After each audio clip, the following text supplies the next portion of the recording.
Hi hello welcome back to Reems vlogs. അപ്പം ഞാനിന്നതേ ഒരു സാരി ആയിട്ടാണ് വന്നേക്കുന്നത് കേട്ടോ. ഇത് ഏകദേശം ഒരു 18 വർഷങ്ങൾക്ക് മുന്നുള്ള സാരിയാണ്. അതായത് എൻ്റെ എൻഗേജ്മെൻറ്റിന് ഞാൻ ഉടുത്തായിരുന്ന സാരി കേട്ടോ. ഇപ്പം ഈ സാരി ഒരാവശ്യം വന്നേക്കുന്നത് പാറുവിനൊരു ഡാൻസ് ഉണ്ട്. അപ്പോൾ അതിൽ പാറുവിനെ ദേവിയായിട്ടൊന്ന് ഒരുക്കണം. അപ്പോൾ ഒരു റെഡ് സാരി വേണമെന്ന് പറഞ്ഞ് ഇങ്ങനെ നോക്കി കഴിഞ്ഞപ്പോൾ വീട്ടിൽ അലമാരി തപ്പിയപ്പോൾ കിട്ടിയതാട്ടോ പണ്ടത്തെ സാരി. അപ്പോൾ ഇതിൻ്റെ ബ്ലൗസ് പിന്നെ എനിക്ക് ഇനി ജന്മം പാകാവില്ല എന്ന് വിചാരിച്ചിട്ട് കഷ്ടകാലത്തിന് കളഞ്ഞായിരുന്നു. അല്ലെങ്കിൽ അവൾക്ക് അതും പാകായേനെ. അപ്പം ഇനി ഇതിന് ഒരു റെഡ് കളർ ബ്ലൗസ് തയ്ച്ചെടുക്കണം. അപ്പം ഞാൻ തന്നെ അങ്ങനെ തയ്ക്കാമെന്ന് വിചാരിച്ചു. ബ്ലൗസൊന്നും എനിക്ക് അത്ര അധികം തയ്ക്കാറില്ല. എന്നാലും പിന്നെ ഇനിയിപ്പോൾ ബ്ലൗസിൻ്റെ സ്റ്റിച്ചിങ് ചാർജൊക്കെ ആലോചിച്ചപ്പോൾ ഞാൻ തന്നെ തയ്ക്കാമെന്ന് വിചാരിച്ചു.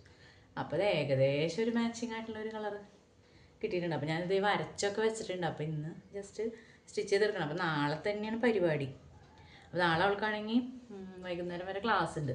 അപ്പോൾ ക്ലാസ് കഴിഞ്ഞ് വന്നിട്ട് വേണം റെഡിയാക്കി അങ്ങനെ പരിപാടിക്ക് പോയി. ഏകദേശം ഒരു 7 മണിക്കൊക്കെ ആയിരിക്കും പരിപാടി. പിന്നെ അവൾക്ക് അധികം സ്റ്റെപ്സൊന്നും ഇല്ല അതിൽ, ദേവിയായിട്ട് മിഡിൽ നിന്നാൽ. പിന്നെ കുഞ്ഞിയുണ്ട് കേട്ടോ അതിൽ. അപ്പോൾ കുഞ്ഞിക്ക് അത്യാവശ്യം സ്റ്റെപ്പും കാര്യങ്ങളൊക്കെ ഉണ്ട്. പിന്നെ അവരുടെ ഡാൻസിൻ്റെ കോസ്റ്റ്യൂമൊക്കെ നമ്മൾ റെൻറ്റിനാണ് എടുത്തേക്കണത്. അപ്പോൾ അത് ഞാൻ എടുക്കാൻ പോയിട്ടില്ല. അത് എടുക്കാൻ ഇന്ന് ഉച്ചതിരിഞ്ഞ് പോവാമെന്നൊക്കെ വിചാരിച്ചിരുന്നു. അപ്പോൾ ഇന്ന് ഞങ്ങളുടെ ഭജനയുണ്ട്. മുല്ലയ്ക്കൽ അമ്പലം എന്ന് പറയുന്നത് നമ്മുടെ വീടിൻ്റെ അടുത്ത് തന്നെയുള്ളൊരു അമ്പലമാണ്. അപ്പം ഞാൻ ആദ്യമായിട്ടാണ് ഇങ്ങനത്തെ കാര്യങ്ങൾക്കൊക്കെ ഇങ്ങനെ പോണത് കേട്ടോ. അപ്പോൾ അതിൻ്റെ ഒരു സന്തോഷവും എന്താ പറയുക ആകാംക്ഷയും എല്ലാം ഉണ്ട്. അപ്പോൾ ഞങ്ങൾക്ക് സെറ്റ് മുണ്ടാണ് വേഷം. പിന്നെ കുറച്ച് മുല്ലപ്പൂവ്, അങ്ങനെ സിമ്പിളായിട്ടാണ് ഞങ്ങൾ ഭജനയ്ക്ക് പോണത്. ഒരു ഏകദേശം ഒരു 12 പാട്ടുണ്ട്. അപ്പോൾ ഞാനൊക്കെ കോറസാണ് പാടുന്നത് കേട്ടോ. അപ്പോൾ എനിക്ക് അങ്ങനെ ഒറ്റയ്ക്കൊന്നും പാടി ശീലമൊന്നും ഇല്ലാത്തതാണ്. അപ്പോൾ ഞങ്ങളൊരു 3 പേരുണ്ട് കോറസുകാർ. പിന്നെ ഉള്ള ആൾക്കാർ 6 പേര് ഈ 2 പാട്ട് വെച്ചിട്ട് അങ്ങനെ പാടും. അപ്പോൾ നമ്മളത് ഏറ്റുപാടും. എന്താവെന്ന് അറിയില്ല, ഭയങ്കര എക്സൈറ്റ്മെൻ്റ് ഉണ്ട് അങ്ങനെ. അപ്പോൾ എന്നാൽ ഞാൻ ആ ബ്ലൗസ് തയ്ക്കട്ടെ. അപ്പോൾ തയ്ക്കുന്നത് കാണിച്ചു തരാം നിങ്ങൾക്ക് എങ്ങനെയാണ്. അത് തയ്ക്കായിരുന്നിട്ട് വലിയ കാര്യമായിട്ട് തയ്പ്പ് നടന്നൊന്നുമില്ല കേട്ടോ. ഒന്നാമത്തെ കാര്യം അവസാന നിമിഷത്തിലാണ് എല്ലാം ചെയ്യുള്ളൂ. അത് ചെയ്യാൻ നിൽക്കുന്ന സമയത്ത് പിന്നെ ഭയങ്കര തിക്കും തിരക്കൊക്കെ ആവും. അപ്പോൾ അതേ കുറച്ചൊക്കെ തയ്ച്ചു. ഇനി ഒരു സ്ലീവ് പിടിപ്പിച്ചു കേട്ടോ. അപ്പോൾ ഞാനിങ്ങനെ പഫ് സ്ലീവ് ആക്കാമെന്ന് വിചാരിച്ചായിരുന്നു.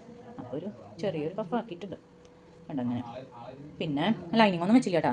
കാരണം ഇനിയിപ്പോൾ അതൊന്നും അങ്ങനെ ഇടില്ലല്ലോ ഒരു വെച്ചിട്ട് ലൈനിങ് ഒന്നും ഇല്ലാണ്ട് ചെയ്തത്. അമ്മ അപ്പുറത്താരോടെ ഫോൺ വിളിക്കുന്ന സൗണ്ടാണ് ഈ കേൾക്കണം. അപ്പോൾ ഇത്രയ്ക്കൊക്കെ ആയി. അപ്പോഴേക്കും ഇനി കുഞ്ഞിനെ കൊണ്ടുവരാൻ പോകണം. ഇനി കുഞ്ഞിനെ കൊണ്ട് വന്നിട്ട് വേണം എനിക്ക് അയൺ ചെയ്യണം. പിന്നെ സാരി കൊടുത്ത് അങ്ങനെ പോകണം. അപ്പോൾ ബ്ലൗസിന് രാത്രി അങ്ങനെ തയ്ക്കാൻ പറ്റുള്ളൂ. അപ്പോൾ ബ്ലൗസ് ഇത്രയ്ക്കൊക്കെ ആക്കി അങ്ങനെ വെച്ചു. ഇപ്പോൾ ഞാനേ ഭജന പ്രാക്ടീസ് ഉണ്ട്. അപ്പോൾ അതിന് പോവാണ്. അപ്പോൾ ഞാൻ ശരിക്കും പറഞ്ഞാൽ ഒരാഴ്ച ഏകദേശം ഒരു 2 ആഴ്ചയൊക്കെ ആയിട്ടുള്ളൂ കേട്ടോ പ്രാക്ടീസിന് പോയി തുടങ്ങിയത്. വെറുതെ അവിടെ ചെന്ന് ഇങ്ങനെ നിന്നപ്പോൾ ഭജന ഉണ്ട് വരണുണ്ടോ അങ്ങനെ ചോദിച്ചപ്പോൾ വിചാരിച്ചു അന്നൊന്ന് ട്രൈ ചെയ്യാം അങ്ങനെ വിചാരിച്ചിട്ട്.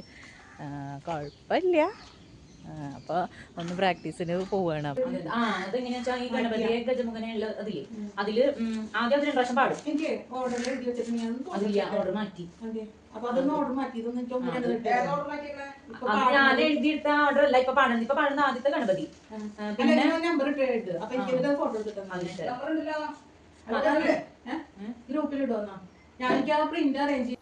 അങ്ങനെ അവിടെ പോയി പാട്ടിൻ്റെ ഓർഡറും കാര്യങ്ങളും എല്ലാം സെറ്റ് ചെയ്തു. കുറച്ച് നേരം അങ്ങ് അവിടെ ഇരുന്ന് ഭജന പാടി നോക്കിയിട്ടാ.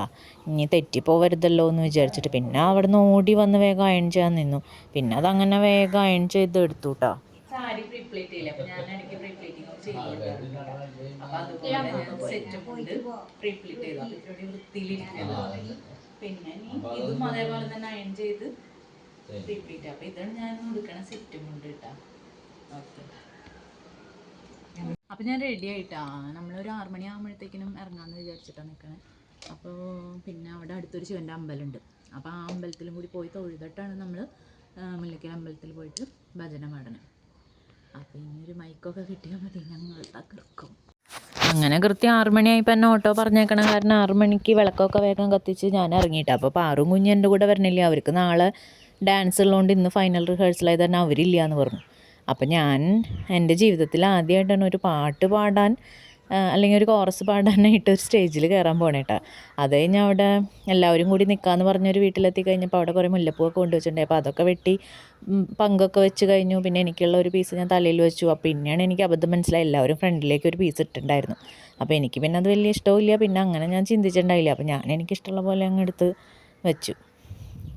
അത് കഴിഞ്ഞ് പിന്നെ ഞങ്ങളിതേ ഓട്ടോയിൽ കയറി അമ്പലത്തിലെത്തിയപ്പോൾ അവിടെ പൂജയൊക്കെ കഴിഞ്ഞിട്ടുണ്ടായി. പിന്നെ ഉള്ളിൽ കയറി തൊഴുതു. പിന്നെ ഇന്നിപ്പോൾ ഞങ്ങളുടെ പരിപാടി മാത്രമേ ഉള്ളൂ കേട്ടോ. അപ്പോൾ അതുകൊണ്ട് തന്നെ ഞങ്ങൾ തൊഴുത് ഇറങ്ങിയപ്പോഴത്തേക്കിനും ഞങ്ങളിതേ സ്റ്റേജിലേക്ക് കയറുകയാണ് കേട്ടോ. അങ്ങനെ വിഘ്നേശ്വരൻ്റെ പാട്ട് പാടിയിട്ടാണ് ഞങ്ങൾ ആരംഭിച്ചേട്ടോ. പിന്നെ എല്ലാ ദേവീദേവന്മാരെയും ഇൻക്ലൂഡ് ചെയ്തിട്ടാണ് ഞങ്ങൾ പാട്ടൊക്കെ സെലക്ട് ചെയ്തിരുന്നത്. അപ്പോൾ നിങ്ങൾക്ക് നോക്കിക്കഴിഞ്ഞാൽ എന്നെ തപ്പിപ്പിടിക്കാവുന്നതേ ഉള്ളൂ. പിന്നെ ഇത് ഞാൻ ഡയറക്റ്റ് എടുത്തതല്ല, നമ്മുടെ ഗ്രൂപ്പിലൊരു വീഡിയോ വേറെ ആൾ എടുത്തത് ഷെയർ ചെയ്ത് തന്നതാണ് കേട്ടോ. അതുകൊണ്ട് തന്നെ ഇത്തിരി ക്ലാരിറ്റിയൊക്കെ കുറവുണ്ട്. പരിപാടി കഴിഞ്ഞു, പക്ഷേ വീഡിയോ ഒന്നും എടുക്കാൻ പറ്റിയില്ല. വീഡിയോ എടുക്കാൻ പറ്റിയ ആൾക്കാരൊക്കെ വീട്ടിലായിരുന്നു. പരിപാടിയൊക്കെ അടിപൊളിയായിരുന്നു. അങ്ങനെ പരിപാടി കഴിഞ്ഞ് കഴിഞ്ഞപ്പോൾ ഞങ്ങളുടെ ടീം ലീഡർക്ക് ഒരു ഷോളൊക്കെ അണിയിച്ചൊരു ആദരവൊക്കെ കിട്ടിയായിരുന്നു. പിന്നെ ഞാൻ വീഡിയോ എടുത്തില്ല എന്ന് പറഞ്ഞ് ഞാൻ എടുത്തിട്ടുണ്ടായിരുന്നില്ല. പിന്നെ ലാസ്റ്റ് എവിടെ നിന്നോ തപ്പിപ്പിടിച്ച് കിട്ടിയ വീഡിയോ ആണ് നേരത്തെ ആഡ് ചെയ്തത് കേട്ടോ. അങ്ങനെ പരിപാടി കഴിഞ്ഞ് വീട്ടിൽ വന്നു. സൗണ്ടൊക്കെ ആകെ പോയി, തൊണ്ട പൊട്ടി പാടിയിട്ട്. ഇനിയിപ്പോൾ നാളെ പിള്ളേരുടെ പരിപാടിയാണ് കേട്ടോ.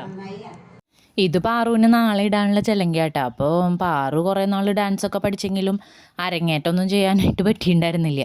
അപ്പോൾ അവൾക്ക് സ്വന്തമായിട്ട് ചെലങ്ക ഉണ്ടായിരുന്നില്ല. ഇത് അവളുടെ ടീച്ചർ കൊടുത്ത ചെലങ്കാട്ടോ. എന്തോരം മാല അല്ലേ, മുല്ലമുട്ടുമാല, പിന്നെ എന്നിട്ട് കാശിമാല, ഇളക്കത്താലി. അയ്യോ എന്റെ ചെലങ്ക എവിടെ, എന്റെ ചെലങ്ക എവിടെ, ചെലങ്ക എടുത്തിട്ട് വാ.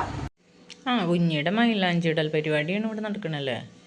കുഞ്ഞു ഉറങ്ങാ, നല്ല ഉറക്കം വേണ്ടിയിട്ടില്ലേ. സമയം എത്രയായി? 11 മണിയാണ്. സാറ് കഴിഞ്ഞോടാ? എൻ്റെ ബ്ലൗസൊന്നും തയ്ച്ച് കഴിഞ്ഞിട്ടില്ല. ഇനി ഹുക്ക് പിടിപ്പിച്ചാൽ മതി കേട്ടോ, വേറെ ഒന്നുമില്ല. അയ്യോ മൈലാഞ്ചി നീക്കി വയ്ക്കി. ഇങ്ങോട്ടെ കൈ കാണിച്ചേ. അത് ഇപ്പോഴത്തെ മൈലാഞ്ചിയൊക്കെ 10 മിനിറ്റൊക്കെ മതി. ഒരു അരമണിക്കൂർ വെച്ചാൽ ഭയങ്കര ബ്ലാക്ക് ആവും, അത് ഒരു ഭംഗിയില്ലാത്ത കളറാവും. അപ്പോൾ ഒരു 15 മിനിറ്റൊക്കെ വെച്ചാൽ മതി, അപ്പോൾ സൂപ്പർ കളറായിട്ട് കിട്ടും. 2 വിരലുമ്മയും കൂടി ഇട്ടാൽ സെറ്റായി. വീഡിയോ അപ്പോൾ ഇത്രയ്ക്ക് തന്നെ ഉള്ളൂ കേട്ടോ. പിന്നെ കുട്ടികളുടെ നവരാത്രിയുടെ ഡാൻസിൻ്റെ ഒക്കെ ഞാൻ വേറൊരു വ്ളോഗായിട്ട് അപ്ലോഡ് ചെയ്യാം. പിന്നെ എൻ്റെ വീഡിയോസ് ഇഷ്ടമാണെങ്കിൽ സബ്സ്ക്രൈബ് ചെയ്യാൻ മറന്നു കേട്ടോ. ബൈ.